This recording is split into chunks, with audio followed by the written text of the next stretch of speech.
Thank you, Ellen Gray, for inviting Mazi to present at this Ellen Gray Investment Summit. We really appreciate that invitation. My topic today is cashing in on the commodity boom. I know some people say it's history, it's happened, it's behind us. But if you look at what is happening globally, and Duncan has touched on some of the points that I'm going to raise today, you'll still see that the commodity cycle is still intact. Some of the subtopics under my main subject today are going to cover the global outlook, covering a lot of stimulus packages that are going out there in the globe. I'm going to talk about the EM yields, which means that there's going to be a huge amount of capital inflows into emerging market, and South Africa is going to benefit, of course, from that. And I'm also going to touch on South Africa itself. We're going to deal with the issues, the hard issues in South Africa. Of course, we're not going to shy away from those. And for me, and then I'll dwell on the commodity cycle and why it's still going to be around for a while. I'll talk about risk, especially global risks that we're facing, and in particular, global inflation, which Duncan has touched on as well. And I'll also talk about how to position yourself as an investor and some of the ideas, sectors and even stocks. In terms of then the global outlook, for me, all countries have thrown a huge amount of capital into the system. And that capital has meant that there's low yields that you're getting out of your investments. There is the search for yield given this massive stimulus. And in the environment, you find that there's going to be a search for yield, and emerging markets are going to be beneficiaries of that search for yield. If you look at global yields, especially look at the bond yields, especially in the emerging markets, you'll find that we are very, very attractive in terms of our yield. And for us, we think that economic recovery, especially in places like China, where China has thrown a lot of money into the system, especially in infrastructure. We know what China does when they're in a crisis. They throw money into infrastructure.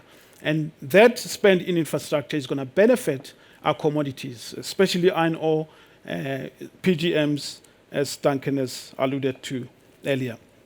So for us, we see that trend really intact in terms of the spend. I mean, US as well has done that in terms of a huge amount of stimulus packages.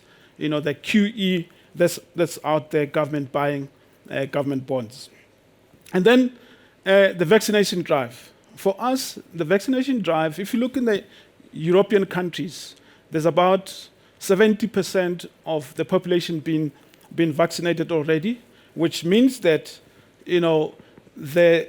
the positivity that comes out of the vaccination drive is going to bring back some growth, some investment, global travel, especially South Africa. South Africa, we've got a huge amount of tourism that it's unlocked. It's not yet been unlocked. So with the vaccination of the global countries, they'll start traveling, and as South Africa, we should be benefiting from that tourism. And for us, I mean, this is a similar point I made earlier about the oversupply of liquidity. That means that there's going to be a huge amount of capital that is going to flow into emerging markets. And South Africa, having the most liquid country amongst the emerging markets, should benefit even more than the other countries. And if you look at our peers, I mean, you look at places like Brazil, you look at places like Turkey, South Africa is in good company, and South Africa should do better than those countries in terms of, attracting capital. So capital flows, and I'll show you the next slide in terms of the bond yields, where we're getting very, very good yields, such that, those global, investors will be like investing in our bonds.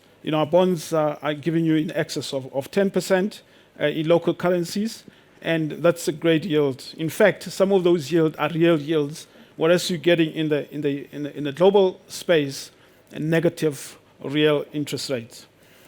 For us, we're very, very bullish about this capital flows. We think that South Africa will benefit. I know there's a gloom and doom out there in terms of our country. Yes, we've got issues. Yes, we've got riots. Yes, we've got this massive unemployment. But I think that the globe is got South Africa's back as far as I'm concerned. And if you look at then some of the yields that I talked about, if you look at 10-year bonds, both in terms of local currencies, look at different countries, South Africa is right there, close to 10%, as you can see. And in terms, even in US dollar terms, we give you something like a 4% real yield in our bonds in South Africa. I think that an investor sitting in New York will be looking at some of these bonds. And as I've said earlier, South Africa with a very liquid currency should be attracting very, very good capital flows. Then you're talking about South Africa itself. For us, South Africa is well positioned to benefit from capital flows, as I said, with these nice yields that you've seen earlier, and also with a liquid currency. As a foreign investor, there are no capital constraint in South Africa. You can invest in and out of South Africa. When you look at other jurisdictions, it's very difficult to take your money out once you invested in that country. South Africa, no capital constraints, no capital control if you're a foreign investor, and also you've got this liquid currency where you can come in and out as you please as an investor. I think for us, the tough stuff that we need to deal with as a country are structural reforms. We talk about unemployment, especially youth unemployment. I mean, one of the big issues today, we've got graduates who are unemployed, coming out with a university degree and unemployed. Really, for us, that is a crisis. And one of the big things about South Africa is low growth. For me, that is the biggest risk. Once you resolve growth in a country, you're able to deal with all the other issues. All the other issues pale into insignificance. Things like government debt, because your GDP is your denominator, you start to divide government debt with a higher denominator when you grow your economy. Talk about public, wage, the public wage bill, which everybody thinks is a big thing. Once you grow the economy, that also pales into insignificance. Duncan took a good thing up, said something great that I like about, who's benefiting from economic growth, the inequalities that we see across the globe. Once you grow the economy, you're absorbing everyone. Not only people with capital who are investing in the stock market are benefiting, but you're having people on the street getting jobs and any income. So for me, that's very, very important. You now begin to deal with unemployment in a country when you grow the economy. For me, the answer is growth, and it's growth, and it's growth. Once we get that growth, the pie is bigger. We can talk about things like transformation. You can talk about things like employment equity. But when the pie is shrinking, like we have in South Africa, it's difficult to talk about the issues of creating employment, the issues of employment equity, and the issues of transformation. Let's grow the cake and everybody participate in that big cake. So I see today the Minister of Finance, his big thing today is government procurement. I mean, that's not the big thing. I mean, we're talking about the tender system, how they're going to really revamp that. I don't think that's the answer. The answer is growth. We should be, as a country, looking at ways of how we're going to grow our economy, to create jobs for our youngsters, to create opportunities for a youngster. Can you imagine a 21-year-old coming out of university with no hope of finding a job? Really, for us, I remember myself as a 21-year-old, starting out in a job, excited about opportunities, but our youngsters don't have that. So for me, the issue is growth. Unreliable power supply is another issue, and I'm glad that the president has announced this self-generation of power to about 100 megawatts, where companies, especially industrial companies, are able to generate their own power. And for me, that will reduce the reliance of Eskom. Not make Eskom irrelevant per se, but it will reduce the reliance. If people can provide, if companies can provide, if individuals can provide their own electricity, I think that's a big thing. And that has been gazetted, and I think government has made a good call there in terms of deregulating our energy sector. So for me, as I said, the strong commodity prices is a thing for me, and I think it's going to go for a while. I'm very, very confident that we'll continue to benefit from the strong commodity cycle. Then if you look at some of the commodity prices, I mean, some of them have gone up 200%. I mean, look at iron ore. You know, we've got one of the best, quality iron ore in our country in terms of Fe content or iron content that's going into China. I think if you look at some of those margins that these companies are making, if you look at the cash flows that are coming out, some of these companies are paying 100% of their profit as dividends, which is fantastic. I think that is going to carry on for a while. For as long as China is stimulating the economy, for as long as China wants to get out of that pandemic crisis, create jobs for the Chinese, and also just grow the economy there, will continue to benefit. And the music is not about to stop as far as we're concerned. And then if we look at the risk, I talked about the global inflation.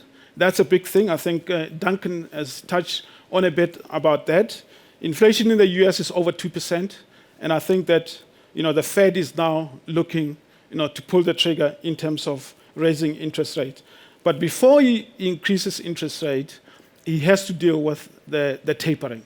We have to see tapering where government's buying government bonds stops or gets tapered off before you begin to rise interest rate. We think that with interest rates going up in the US, it will be the end of the party for South Africa, especially for the commodity cycle, because you're going to see, if your discount rates start to go up, you'll see the commodity prices starting to fall.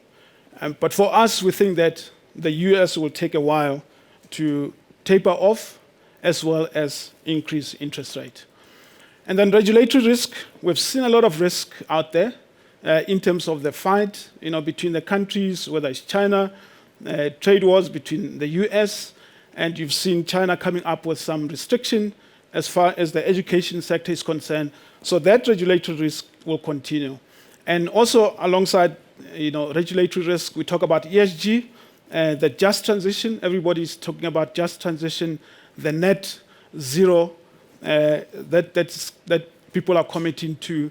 So for us, those are the risks. And moving away from fossil fuels, moving into renewable energy, the emphasis on the S and the governance, and I have to agree there with Duncan.